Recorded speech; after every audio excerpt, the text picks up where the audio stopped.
The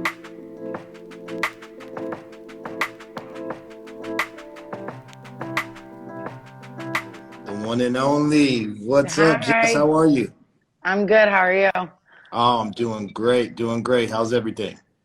It's really good. I mean, very uneventful New Year's Eve, but it's just kind of a normal Thursday, so to speak. Yeah, I think that was kind of the case for most people this year, So hmm I think maybe it's a little bit easier, Usually you got a fight coming up and you're the only one that's like staying home and doing nothing, but I think everybody Yeah. did that this year. I don't know. I'm in Vegas and it did not sound like it last That's night. true. That's true. That's Like true. there Yeah. were fireworks nonstop. So like there were things that were still going on. Like my dogs were literally like, who's shooting guns? Yeah, yeah, yeah. So I think that some of us followed things and then some of the others did not Some follow. don't. Some don't. Yeah. Yeah. Yeah, I think Vegas is actually kind of the spot where everybody's like, "Oh yeah, we can go to Vegas and do stuff." So I know a lot of the hmm California peeps went out there to celebrate. So for Same with sure. back in Ohio. I know that like a lot of the things they were doing is like there were minimal, like you had to buy tickets and stuff, provide a negative COVID test, and I guess that was like hidden in the price. And like where you would like buy the Uh, ticket for the New Year's party, it covered a COVID test, your drinks and stuff like that. So I don't know. I feel like that might be the only way that we're ever going to get past this and get like open per se, like yeah. I keep hearing that might be something they're doing for our fight card too, so it doesn't seem, out of the realm of possibility. Well, no, that sounds great. Speaking of fight cards, so you're fighting coming up here January 23rd. Yeah, January 23rd, UFC 257. Big card. Connor and our boy. I'm sorry, Connor and I'm the Daniel. worst, so you don't want me to ask about people who's on the card because I'll pretty much feel like I have no idea who's on the card. Connor and Poirier, Dustin Poirier, Yeah, the yeah.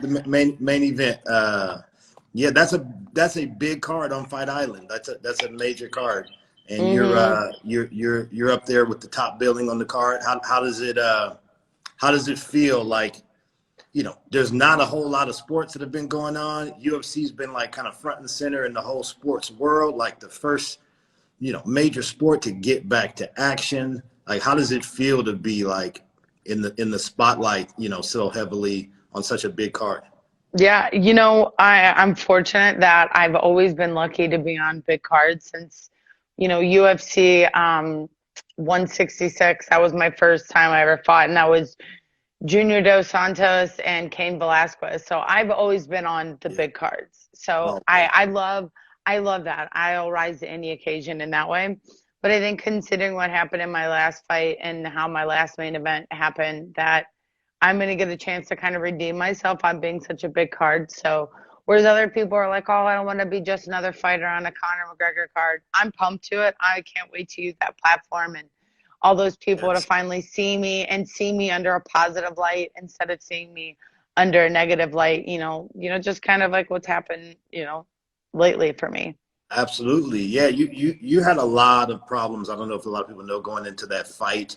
You had your gallbladder removed shortly after hmm that because of complications that you had like long before that fight, right? Was it you had those problems, but you weren't aware of what was going on before the fight? And it's crazy because like after like talking with like doctors and talking with people, they've like these allergies that are existing now in my life have probably always been there. It's just been a matter of me like just being almost like too bullheaded to like recognize the warning signs that were going on. fighter And I just mentality. like power everything. Yeah. And I think that is something that happens in our 20s. And now I'm, in my 30s, and as well as trying to be a high level athlete, like my body just didn't work out very well. So I think over a year's worth of time, it was already going because the first time I ever felt any type of just discomfort was when we were cutting for the Valentina camp, for that fight particularly. Like when we were cutting, I just had these like crazy stomach pains, like, and they weren't normal. Like they weren't like, oh, my kidneys feel like because I'm sucked out and I'm Yeah, dehydrated a little bit. They were different, and I kept trying to tell myself that they were there. And I think even earlier years, I had what I thought were maybe kidney pains from, you know, Yeah. cutting out water. And I don't think they were, I think they were gallbladder. So it's crazy to understand the symptoms and understand, you know, like the warning signs your bodies are telling you now. So I'm so much more in tune with that. Yeah, yeah, that's a good thing. Do you feel like, you know, this is your first like major competition, you know, without a major organ in your body? Is there any concern with that, or do you like have the doctors assured you like, yeah, this is not something that you need, you're good to go, you can fight 100%? So it was kind of nice to find out, like, you know, after this, like you never really know like what other fighters deal with. And I only know of one or two names specifically of people that are fighters that don't have a gallbladder. And one is D-Rod and the other is Anderson Silva.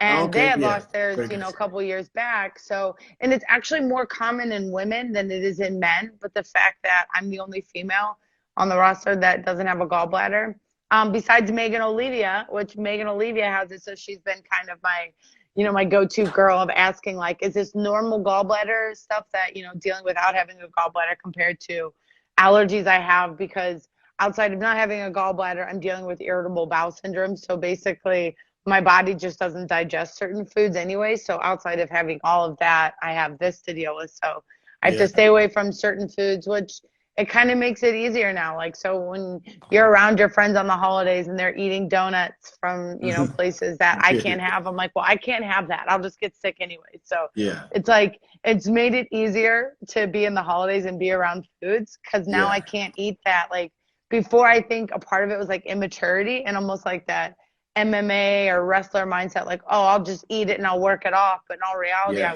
I was actually sick and there was no working it off. My body just was rejecting it and not digesting it. Wow, wow. And is that at all a result of like fighting and weight cutting and all of that, or is that just completely separate?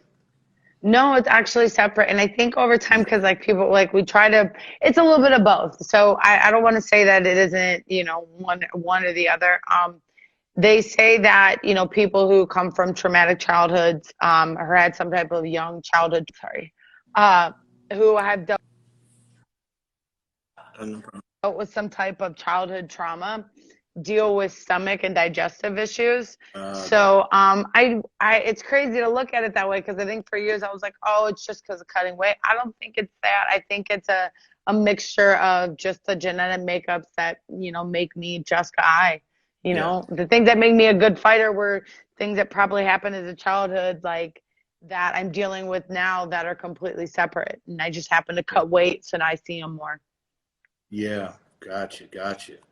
So now, you know, this fight coming up, and you mentioned the previous fight. You know, UFC has been testing like COVID testing like crazy. Like I think most people who don't know and aren't a part of the industry don't realize like how many times have you been tested since all of this started? At least 12 times now. Yeah. So there was a time that I had to keep going into just to be able to go into the UFC Performance Institute. I had to test weekly. So and on top of testing weekly, you know, like then my fight and then on my fight week. So there's a lot of testing, you know, going on. They're And on it top. made me nervous a little bit. I mean, they're great about it. The UFC's been incredible. Like they have Yeah. been. But you know what I mean? Like to get like a false negative because there were so many people that were, you know, dealing with that were taking tests that were saying they were sick and they weren't sick. And, you know, Wow. that's obviously always the biggest worry going into taking any test like that. Wow. Was there ever any hesitation when the UFC started back up, you know, and you know, they were, you know, making it able for fighters to fight and doing all the testing. Was there ever any hesitation because of COVID to not fight? No, never not to fight. So like when it first happened, like I'm very much my like own leader in that in a lot of regards. So when it happened, I hit up my friend Kyle at Zebra Mats and I was like, "Hey, let's deck out the garage, right? Like if we're going to be locked up, like what else do I do for fun besides fight, you know, drink and eat? And I can't just drink and eat and not train.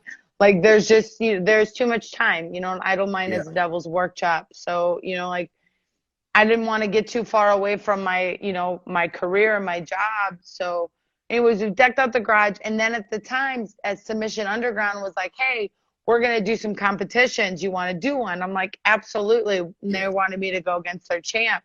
So before I got the 2-week notice fight, I had already been kind of training for the grappling match and doing my best to stay in shape. And at the time, the UFC was letting us basically go and sign out stuff for the houses. So I had mats. I signed out a bunch of kettlebells, signed out a bunch of stuff, and at least had something.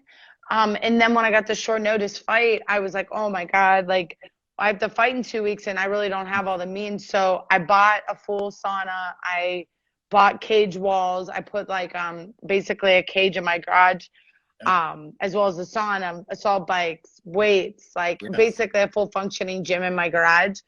But it was still just a little too late. Obviously, going into the fight that short notice, trying to lose 20 pounds, trying to do all that, it was just it was its own separate mess. But Yeah. from that time, I've since that in June, I've now been able to put my home workouts together and be able to continue as these gyms are making you wear masks, have minimal classes. I'm still able to function fully at my house and more regularly than I was before. Got you. Wow. Yeah, that's awesome. Yeah, I've had the pleasure of training in that beautiful gym. Yeah, Mm, it's awesome setup. It's nothing like having your setup, right there at home, when you don't feel like going to the but it's gym. now, but it's not even not even feeling like not even going to the gym. We just can't go to the gyms now like Yeah, we wanted to. You got yeah, to sign up for classes, and yeah, granted, I have the luxury of, saying, hey, if I wanted to go somewhere, I'm Jessica, can I get in? I have a fight. And yeah, they would. yeah, But now I risk exposing myself to something I have no control over, because what happens if I'm in a room with someone I don't know that has COVID symptoms that doesn't want to say it, and then yeah, next thing you know, I have COVID and I'm not fighting. So I think nowadays this is kind of where we're at. We don't know what's going to happen, so you have to minimize your contact with people. yeah. Absolutely, absolutely. So in a few weeks, you step on Fight Island. Um, tell us what are your thoughts going into that, mindset. This is a big fight. You win this fight, you're right back in there in the title hunt. Maybe a title shot is next in line. What are your thoughts going into that, and yeah, how are you approaching it?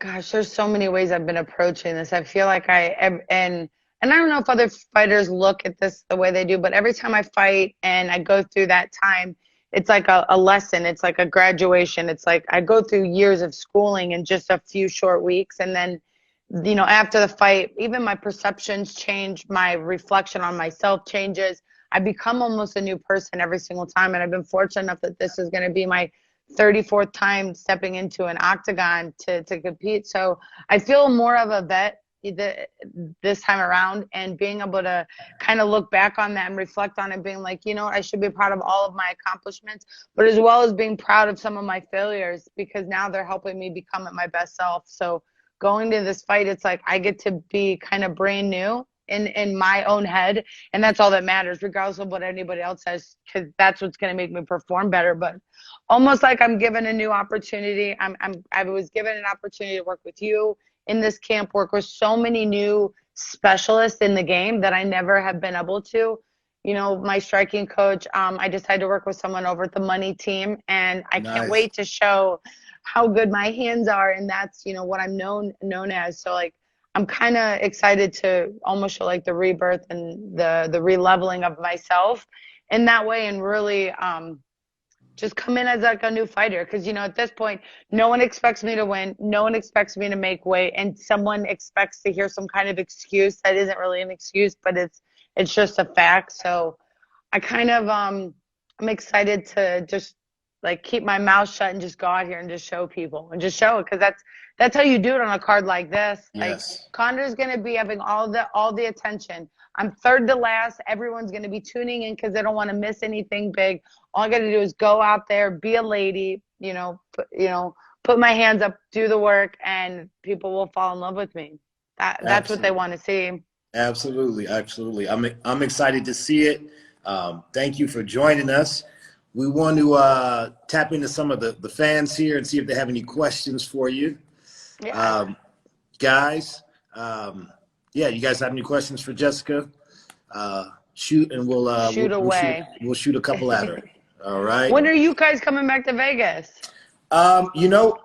Hopefully today. So yes, let's go. Today, or if not today, or you're training tomorrow? Is it tomorrow you're training? Tomorrow. Oh, I'm training every day. That's what I giggled. I'm like, I still have more training sessions, so we're training today and tomorrow. Yeah, so we'll try to make it down today to at least make training sessions tomorrow, and then the rest of the week. So we'll be out there for you for at least a couple of weeks. Shout out to Rachel Cummins as well.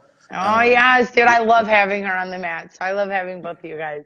We'll be there hopefully today, and we'll be there in time for training tomorrow. The PI, so it'll be nice. I've already asked for you guys to be able to come in there, so it'll be nice to go and get on the big private mats up top. So get in the big space. Awesome. Yeah. We will be there. Let's see what we got here. Yeah. What's up, Bert? We got Bert Watson for real in here. Bert, you are incredible. You're one of the biggest memories I have. Bert checked on me. My first fight was so incredible. Like he's one of the best memories I have in my beginning years. He told me I was going to be something special. So thank Bert. I still believe that. Bert is awesome. Always gets it hyped up and pumped. Yeah, miss seeing him back there. Evil Eye is the best. Yes, that's not really a question, but it's a great statement. I agree, Mike. Absolutely. Let's see here. Let's see here what we've got. Just kind of scroll. Oh, I just got a message. Jake just checked on us.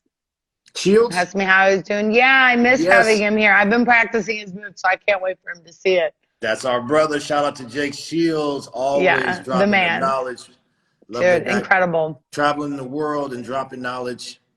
Yeah, he was helping out another guy that's on the same card. So I'm like hoping someone's gonna bring Jake to bring Jake to Abu Dhabi. Bring him, yes. Bring this man.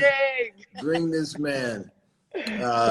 Fight League Global says you guys are the best. Yes.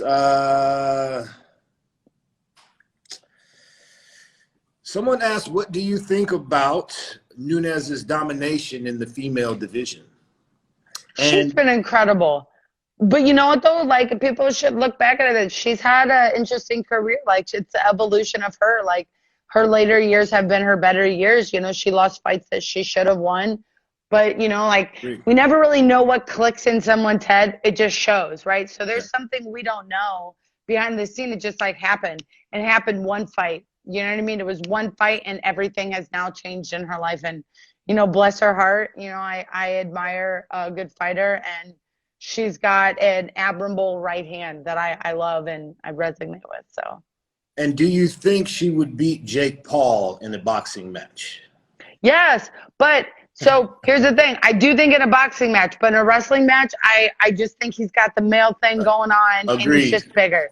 You know what I mean? And I don't want to offend my ladies here, like, but a man is a man. Like, let's not forget these things. Yeah, he's got some wrestling experience. So at St. Ed's, an area that I lived in for many years before I came here. Yeah, agreed. But yeah, in the boxing match, I think she takes his head off for sure. Yeah. Let's see here. Maybe we'll take. I hate to say it. I know other people wouldn't like to hear it, but I think LeBron too wins in a Colby Covington. I know people are going to get mad at me over that, and I'll even argue you with it. I'm ready. I'm ready for it. I have a couple. No, we have to be real. LeBron has no fighting experience. How are you going to take that big foot down, though? How are you going to grab that big old foot? How is Colby Covington going to grab an size 18 shoe and remove that from the ground when it's standing there? I think Kobe would beat the brakes off of LeBron James. And I'm not a Kobe fan, obviously. I know, and neither am I. I'm neither of them fan. Just so I'm both of them. Yeah. I don't know him, but listen. You don't think there's a matter of athleticism that is just there in general that is as in size? I think that just about anybody with decent size, right? Okay, some smaller guys may have some trouble, but I think any grappler with knowledge, he's going to break something. What happens? He going to get by him? How's he going to get up past that post hand? But he doesn't know how to use a post hand. I know. Like you're speaking from I'm knowledge. giving him too much. I know. I'm giving him too much credit. I'm giving him way too like, much athletic credit. Okay, listen. I got to give love. I got some NBA homies that train, that have some skills for sure. So, but if you see some of these guys in other sports and they get into scuffles, like they have no idea how to fight. Yeah. Like, and we have trained the Rockets a couple times at the PIs. Yes, I love LeBron. So we like the Rockets and stuff like that. I'm with you. You can't listen. Now I'll say this though. High-level athletes like that with a little bit of experience, a little bit of training, like they could get good very quickly. Right.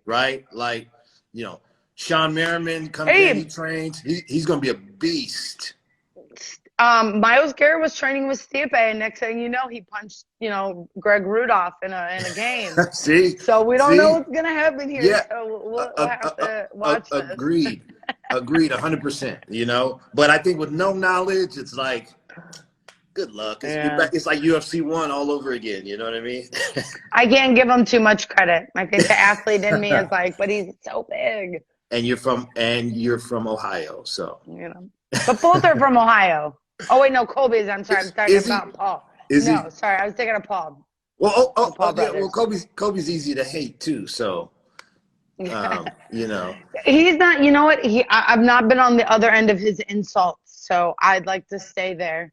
I don't want to get mad at him either because I'm mean and I'll do mean things. So 100%. Well, again, we have some mutual friends. Like my buddy Spencer is good friends with him. He says he's like a great guy. Really nice guy in person, and not at all like what you see on camera. And coming from him, I believe that. I know several guys like that in the MMA and other industries that they know the promotion game, so they'll go out of character. To sell a fight. Yeah, they go out of character to make some money. I get it. I don't want to knock the hustle. Right. But awesome, Jessica. Thank you. Appreciate you. We will see you in a few hours, I'm sure. Looking forward to training and looking forward to UFC 257. You guys check her out. Thank you so much for having me on, and we'll see you guys when you get here.